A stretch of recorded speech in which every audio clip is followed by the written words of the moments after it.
Okay, everybody, we're going to go and talk about section 4.3, and the title of this section is slope.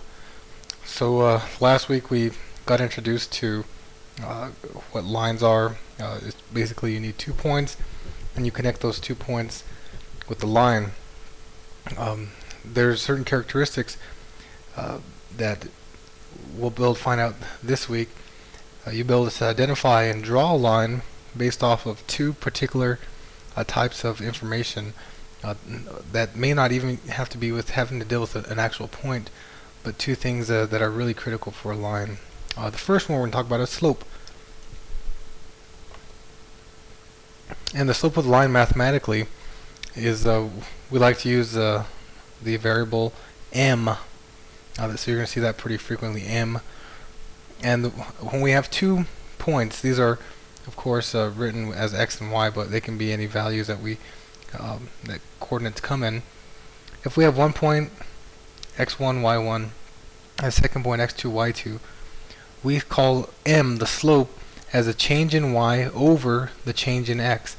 So to find the actual values, we say, okay, y2 minus y1, that's how high or what's the difference in height that would go, over x2 minus x1. And we'll kind of show you here on this next what that means. You'll get an actual answer for m, a value for m, and depending on that answer, it will be able to tell us a little bit of what the line looks like. If you get something where m is a positive value, where m is positive, then we say we have a positive slope. And the positive slope means that the line goes from bottom left or low left up to the top right. Doesn't necessarily matter where it crosses the x-axis right now, but just imagine we took this away. Let's see if I can erase that. Yeah. And that. So here we have a positive slope. It don't matter where it's located with respect to the axis, but it goes from bottom left to upper right. And the ultimate test for a positive slope is if we put a ball on top, it would roll to the left. That's a positive slope. A negative slope is just the opposite. It goes from top left to bottom right, and if we put a ball on it, it would roll to the right. A zero slope means that there is no slope. It doesn't go left or right. If we put a ball on it, it would just sit there. Okay? That's what we call a zero slope, when m is equal to 0. And the last one we're going to talk about is an undefined slope, or vertical line. And a vertical line, if we were to put a ball in there, well, we can't. We can't ever put a ball in there. So that's a way you can remember positive, negative, 0, and undefined slopes. Again, the slope of any horizontal line is equal to 0. And the reason it's 0 is because slope is equal to the rise over the run. And in a horizontal line, we see we have no rise. That means the graph doesn't rise at all. It always stays the same level. So 0 is the rise over whatever run, and we know anything divided, or 0 divided by anything, is always equal to 0. The slope of a vertical line is undefined, and the reason it's undefined is because we see we have no run. In a vertical line, there is no change in x-axis. Therefore, we know that it's our run is going to be 0. So again, if we use the equation of slope is equal to rise over run, rise over 0, we know that you can't divide by 0, so that means it's undefined.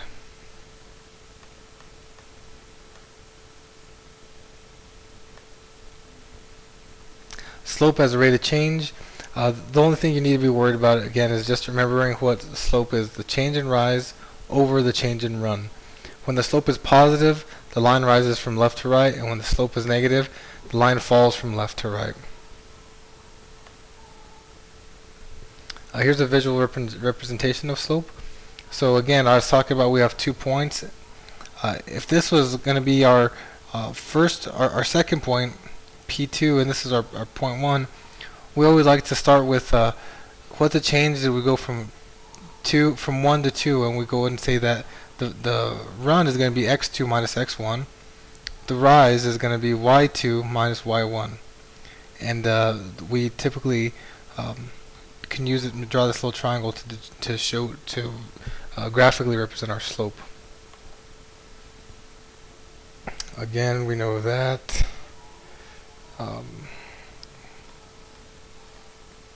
think it was duplicate slides there.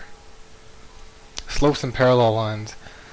So there's some rules about parallel lines. Parallel lines have the same slope if they're non-vertical. They have the exact same slope. So when we find m, if we have m equal to the same value for two different lines, then they're parallel. If two distinct non-vertical lines have the same slope, then they are parallel.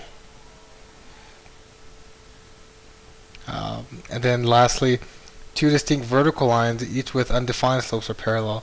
So if we have two vertical lines, we know those are parallel because they're both go up and down. And the definition of a parallel line is parallel lines will never touch. Okay, they will never touch each other. Parallel and perpendicular lines. If two non-vertical lines are parallel, then they have the same slope. This one's they don't talk about perpendicular here. I have two distinct lines. Okay, we just talked about these, and two vertical lines, both with undefined slopes, are parallel. Now we're going to talk a little bit about perpendicular lines. If two non-vertical lines, so they actually have a slope, are perpendicular, then the product of their slopes is equal to -1. Okay, what that means is if you multiply the slopes of two lines that are not vertical, and the product equals -1, then we know that they're perpendicular. If the product of the slopes of two lines is -1, then the lines are perpendicular. Another way of looking at this is if you find the slope of one line and you need to find the perpendicular line to that line, to find the slope you can just multiply by the negative reciprocal. Okay, that's going to be a real important rule. So perpendicular lines have negative reciprocal slopes. So example, actually we'll probably talk about an example, but if I have a slope of one line that's equal to 2, the perpendicular line of a line that has a slope 2 is going to have -1/2 because it's a negative reciprocal. And a horizontal line having 0 slope is perpendicular to a vertical line having undefined slope. So vertical line is perpendicular to a horizontal line. That's all it says. One line is perpendicular to another line if slope is a negative reciprocal of the slope of the other line. That's exactly what I just said. The following lines are perpendicular. We see in this first equation, y is equal to 2x plus 6.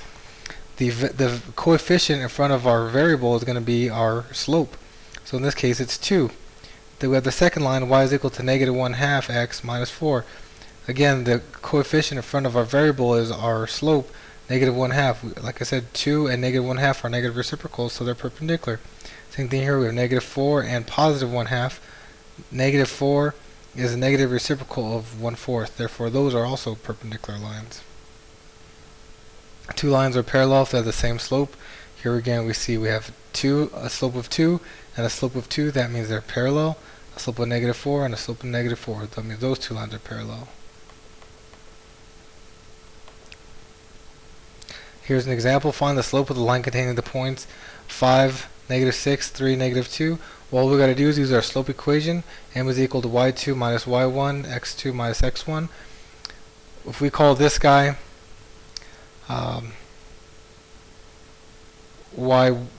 y2, or this is point 2, this is point 1. We know this is y2, so the y2 right here minus y1 minus 5, so 2 minus -6 over x2, which is -3, minus a +5. We simplify that down. The slope of this line is equal to -1. They want us to find the slope of the line passing through these guys, so all we got to do is use our slope equation, and if we were to plug the values in, make sure you have x2, x2, y2, y1, y2, and make sure you put them in the right place. Make sure not to get these mixed up or else you get the problem wrong. And we see here we have a slope of 6/11. So go ahead and do some problems, and good luck. Hopefully you guys get a good handle on this section.